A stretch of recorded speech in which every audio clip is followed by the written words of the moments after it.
Hey YouTube, welcome to another video. In this episode I'm going to test this PoE switch. I found it over at Amazon. It was on sale for $20. Okay, so the power and PoE switch. Okay. I'll list down the specs in the description or somewhere here on the screen, but yeah, it just comes with just the user manual. So it's a switch, so this specs, this one. Okay, so and comes with the anti-static wrap, which is a nice touch, and as you can see, it has you can put some, you can hang it on the wall. There's a ground screw point here, but it's a 3-prong here. Nice. It has UL listing as well. Okay, and what is this? It's a fiber port, SFP port. Okay, so that's a nice bonus. Okay, it's got a nice SFP port in there, and it does have a switch here. It says AI and then off. I don't know what AI means for switch. Maybe it enables the VLAN support and it becomes AI, but yeah, so I'm a little bit taken aback by this what you call that upside down thing. I'm used to having something like this, so I can press the locking thing for the RJ45, and instead of pressing it down. But in this design, this is the only nitpick feedback on this design. But yeah, this looks solid, so feels solid. Let me boot it up. Let me plug it in. I saw the blinking there. Let me just power it off again. Nice. So some phantom power. Okay. Oh, that was a very nice power up. Something that you would like to expect on a simple device like this. It's supposed to be PoE, so let's see. I'm sure if you can just here. Okay. Basically, I'm going to remove this. There you go. This one is gonna turn off because it's just this. See. Let's see if it can power on. Oh, there you go. So I better get an uplink port going.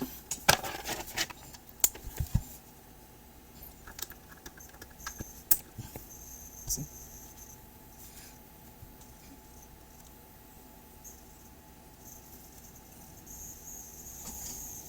Nice. Looks like it can power those devices. Let's see. Let me switch to my desktop and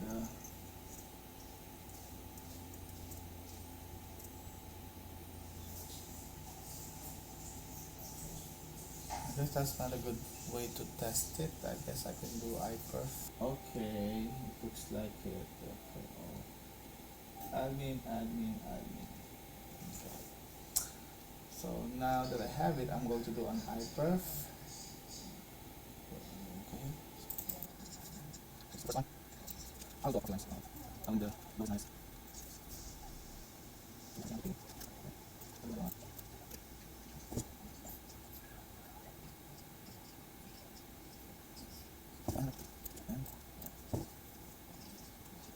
So I'm going to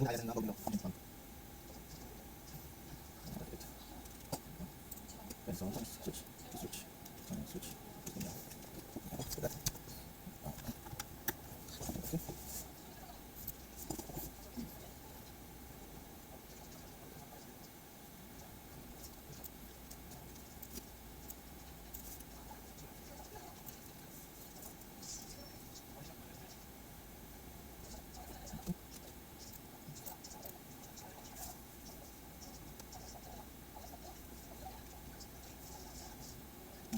Okay, so that's a pretty interesting result over there.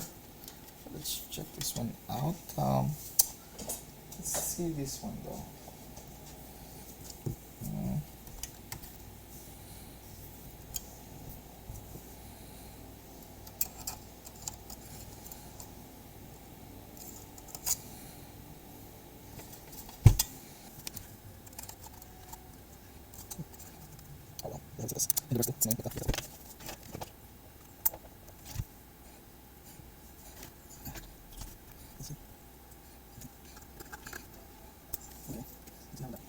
This is good.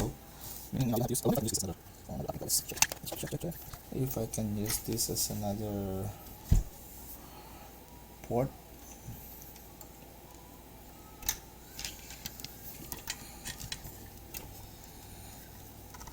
Oh man, I hated the inverted ports. Let's see. So that's the good news about it. This fiber port allows you to have one more uplink port. It's not PoE though, but still it's good to have an extra spare of ports. Now 1, 2, 3, 4, 5. You have 4 PoE ports, one regular gigabit port, as it looks like it from here. It's a regular gigabit port. So this one is the non-PoE port. 937. Yeah, it's within the margin of error. As you can see, it's ranges from 899, 900 to 942, or even 951. So yeah, there is a drop from time to time, as you can see here, but those are very negligible. It will not impact your gaming, upload, download, anything at all. It's just a normal flow of data. That's still pretty good performance for this non-expensive, affordable PoE. 138. This time around. Okay, let's do one last uplink. Yeah, has some trouble starting up. It could be my PC. What I'm saying is it's within the margin of error. Everything is working as it should. I will not feel bad if I feel if I got this for $20. This is really good value for this one. It's got one SFP port. The only pet peeve that I have is the RJ45 connector, and everything is inverted for this one. So this one is 903. We have done several tests here. 899 is the slowest one, sure, but it's 903. I would give it still gigabit, close to gigabit functionality. Everything is good. I like this STEAMEMO functionality, capability, PoE. Gives me additional uplink port as well here. So 5 ports with PoE, and I believe this has support for VLAN. I think so. If that's the case, then that's going to be pretty good. But basically, if you turn on the AI, it will do port isolation. I don't know what that means. I'm thinking you cannot ping your devices if you do that. So let's do that. Let's enable port isolation here. Okay, let's do that functionality here. Okay.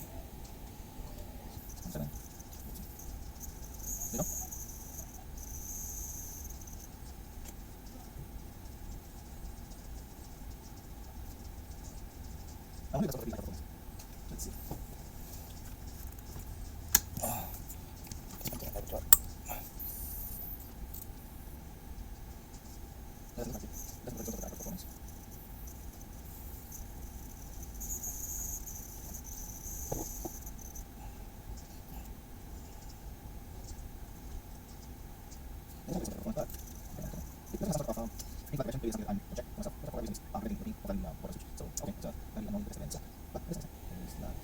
Okay, so let's do this AI thing here. It's a switch.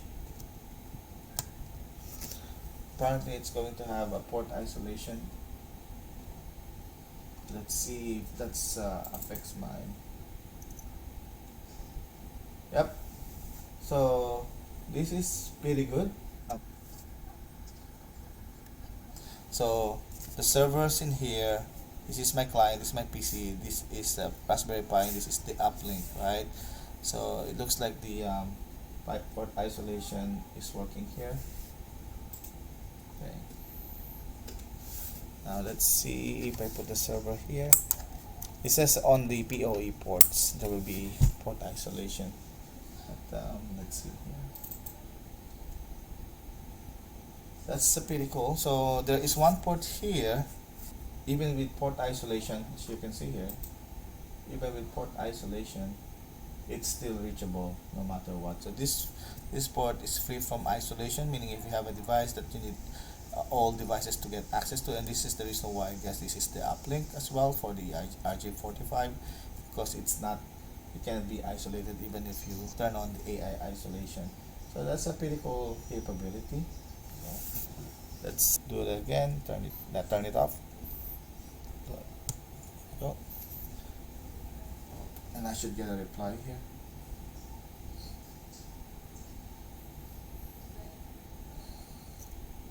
There you go. And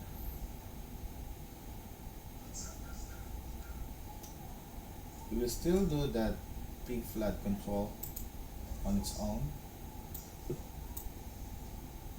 168.168.166. Okay, let's do the VLAN mode again. Let's see.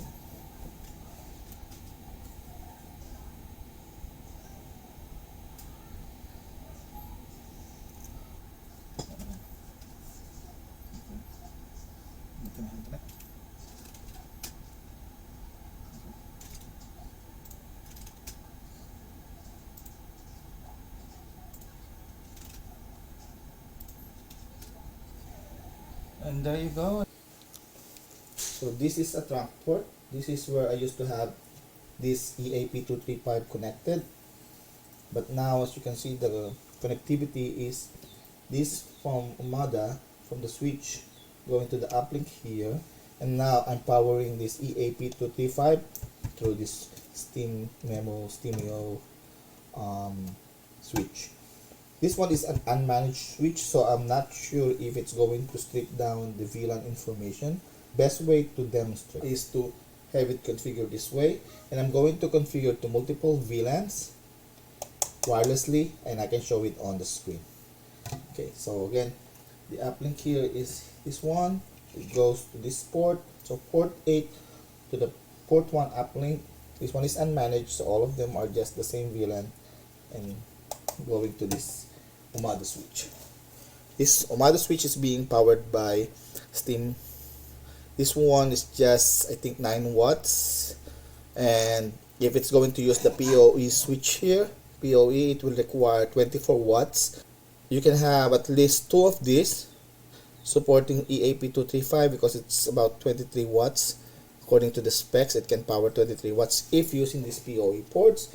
And if you just, all you have is just EAP without using the PoE port in here, then you can fill up the whole ports with all other PoEs or PoE power devices. Okay, anyway, so let me go back to the desktop.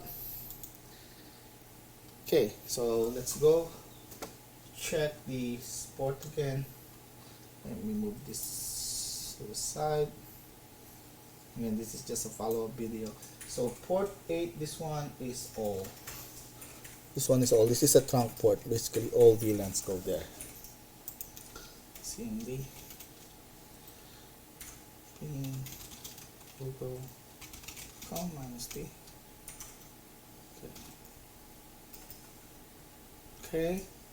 So now I'm going to disable my NIC. This one. I'm disconnected. I only have one access point connected, and I'm going to connect now. So first, let me connect to the admin Wi-Fi.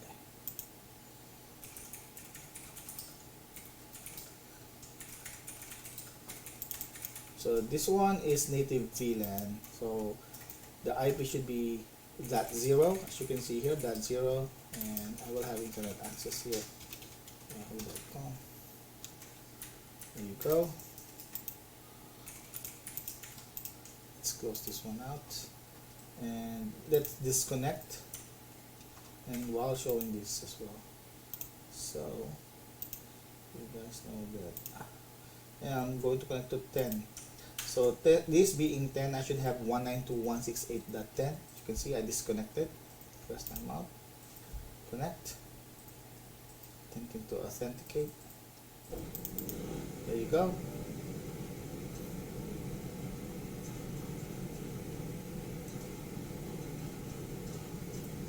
For whatever reason, it's 65 Mbps, but I guess it's, you know, it's back down to 52 Mbps if it's continuous traffic like this. Okay. Let's disconnect again.